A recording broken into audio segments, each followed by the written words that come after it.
Welcome to கிராண்ட்வாஸ் kitchen. வாழ்க வளமுடன், வாழ்க பல்லாண்டு. நான் உங்ககிட்ட ஒரு கேள்வி கேட்கட்டுமா?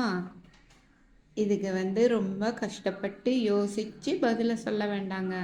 அப்படியே ரிலாக்ஸாக பதில் தெரிஞ்சதுன்னா நம்மளோட கமெண்ட் செக்ஷனில் போட்டு விட்டுருங்க.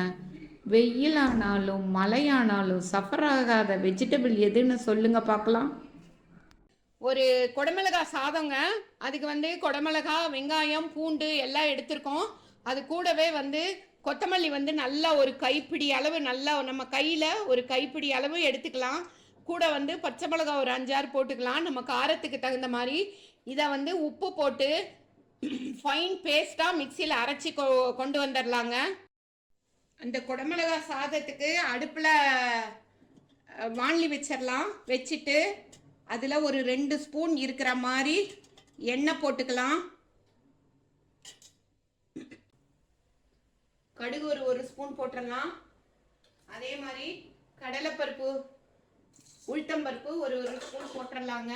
கடலைப்பருப்பு, உளுத்தம்பருப்பு ஒரு ஸ்பூன் போட்டுடலாம். போட்டுட்டு இதை கொஞ்சம் லைட்டாக ஃப்ரை பண்ணிக்கலாம். பண்ணிவிட்டு ஒரே ஒரு கிராம்பு, ஒரு ஏலக்காய், ஒரு குட்டி பீஸு பட்டை, பாருங்கள், ஒரு குட்டி பீஸ் பட்டை எல்லாம் போட்டுக்கலாம். போட்டுட்டு இதில் இஞ்சி, பூண்டு நான் இது மாதிரி பொடியாக கட் பண்ணி வச்சுருக்கேன், இதை போட்டுடலாம். பூண்டு நம்ம பிளட்டில் இருக்கிற கொலஸ்ட்ரால் லெவலை கண்ட்ரோல் பண்ணுறதுக்கு ரொம்ப யூஸ் ஆகுது. அதே மாதிரி இப்போ பெரிய வெங்காயம் மீடியம் சைஸாக உள்ளது ஒன்று கட் பண்ணி வச்சுருக்கேன், அதையும் போட்டுடலாம். ஆனியன் பிளட் பியூரிஃபையர், மோரோவர் நம்ம டிஷ்ஷுக்கு நல்ல ஃப்ளேவரையும் ஒரு டேஸ்ட்டையும் கொடுக்கக்கூடியது. லைட்டாக பெரிய வெங்காயம் ஒரு ஸ்வீட்னஸை கொடுக்கும் நம்மளோட டிஷ்ஷுக்கு. இப்போ ஒரு பெரிய சைஸ் குடமிளகா கட் பண்ணி வச்சுருக்கேன் பொடியாக, இது மாதிரி அதையும் இதில் போட்டுடலாம். போட்டுட்டு அதோட க்ரன்ச்சினஸ் போகாத அளவுக்கு ஃப்ரை பண்ணிக்கலாம். ஒரு 2 நிமிஷம் ஃப்ரை பண்ணாவே இது நல்லா ஃப்ரை ஆயிரும். வெங்காயம், பூண்டு எல்லாம் நல்லா ஃப்ரை ஆயிடுச்சு. இதில் நம்ம அரைச்சி வச்சுருக்கோம் இல்லைங்களா, கொத்தமல்லி, பச்சை மிளகா, உப்பு, கொஞ்சமாக லெமன் போட்டு அரைச்சி வச்சுருக்கோம் இல்லையா, அதை இதில் போட்டுடலாம். இப்போ பாருங்கள் எவ்வளோ நல்லா நைஸாக, அதானா நல்லா ஃபைன் பேஸ்ட்டாக அரைச்சிக்கணும். அதையும் இப்போ எடுத்து போட்டுடலாம். இது கூட கொஞ்சமாக மஞ்சத்தூளையும் போட்டுடலாம். பாருங்கள், டர்மரின் பவுடர் இதையும் கொஞ்சமாக போட்டுடலாம். போட்டோம்னா அது ஒரு டிஃப்ரெண்ட், அந்த க்ரீனோட சேர்ந்து கலக்கிறப்ப ஒரு டிஃப்ரெண்ட்டான ஒரு கலரை கொடுக்கும். அதுக்காக தான் இதெல்லாம் யூஸ் பண்ணுறது. நம்ம சாப்பிட்ற ஃபுட்டு சத்தாகவும் இருக்கணும், ஆஸ் வெல் அஸ் அட்ராக்ஷன் கலராகவும் இருந்ததுன்னா எல்லாருமே விரும்பி சாப்பிடுவாங்க. இதை நம்ம சீக்கிரமாக செஞ்சு முடிச்சிடலாம். சாதம் வடித்து வச்ச சாதம் இருந்தால் போதும், 10 மினிட்ஸில் செஞ்சிடலாம். லஞ்ச் பாக்ஸ் ரெசிபிக்கு இது ஒரு ரொம்ப வெரி குட் ஆப்டாக இருக்கும். பேஸ்ட்டு போட்ட உடனே பாருங்கள், நல்லா ஒரு 5 மினிட்ஸ் ஃப்ரை பண்ணால் நல்லா ட்ரை ஆயிடுச்சு. இப்போ சூடு ஆறின சாதம், நல்லா ஒரு வடித்த சாதத்தை ஒரு பிளேட்டில் போட்டு நல்லா சூடு ஆற வச்சிடலாம்.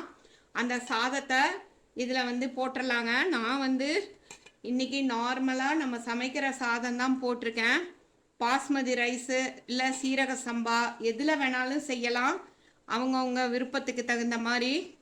லஞ்ச் பாக்ஸுக்கு ஆப்டான ரெசிப்பியாக இருக்கும் இது. ஏன்னா இதில் சத்துக்கள் நிறையா இருக்குது. மத்தியான நேரத்தில் அந்த ஹெவியான சத்துக்கள் சாப்பிட்டா ரொம்ப நல்லது.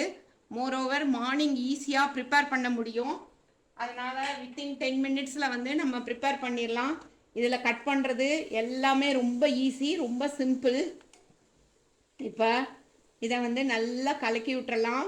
இது கலக்கிறப்ப அடுப்பை சிம்மில் வச்சுக்கலாம். கொஞ்சம் மெதுவாக நிதானமாக கலக்கணும், இல்லாட்டினா சாதம் உடஞ்சிரும். அப்படி உடஞ்சா டேஸ்ட் இருக்காது. அதனால் மைல்டாக நிதானமாக கலக்கணும்னா ஒரு சூப்பரான ஒரு சுவையான குடமிளகா சாதம் ரெடி ஆயிருச்சு. இதை நம்ம இப்போ நல்லா கலக்கியாச்சுங்க. இந்த ஸ்டேஜில் கொஞ்சமாக எடுத்து வாயில் போட்டு பார்த்துடலாம். பார்த்துட்டோம்னா ஏதாவது பத்தலைன்னா போட்டு நல்லா கலக்கி ஒரு 5 மினிட்ஸ் மூடி வச்சிட்டோம்னா நம்மளோட ரைஸ் ரெடி ஆயிருங்க. நல்ல ஃப்ளேவர்டாக வந்திருக்கு. ரொம்ப கரம் மசாலாலாம் எதுவும் இல்லாமல் மைல்டான ஃப்ளேவரோட வந்திருக்கு. இதில் வந்து கொஞ்சமாக எனக்கு உப்பு பத்தலை, ப்ளஸ் லெமனும் பத்தலை, கொஞ்சமாக லெமனு, அதுக்கப்புறம் கொஞ்சமாக உப்பு போட்டிருக்கேன். போட்டு இதை இன்னொரு தடவை கொஞ்சம் நல்லா கலந்து விட்டுறலாம்.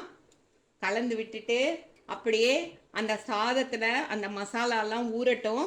அதுக்காக ஒரு 5 மினிட்ஸ் 2 to 5 மினிட்ஸ் மூடி வச்சோம்னா நம்மளோட குடமிளகா சாதம் ரொம்ப ரொம்ப ரொம்ப ரொம்ப சூப்பராக ரெடி ஆயிருங்க. சூப்பராக ரெடி ஆயிடுச்சு.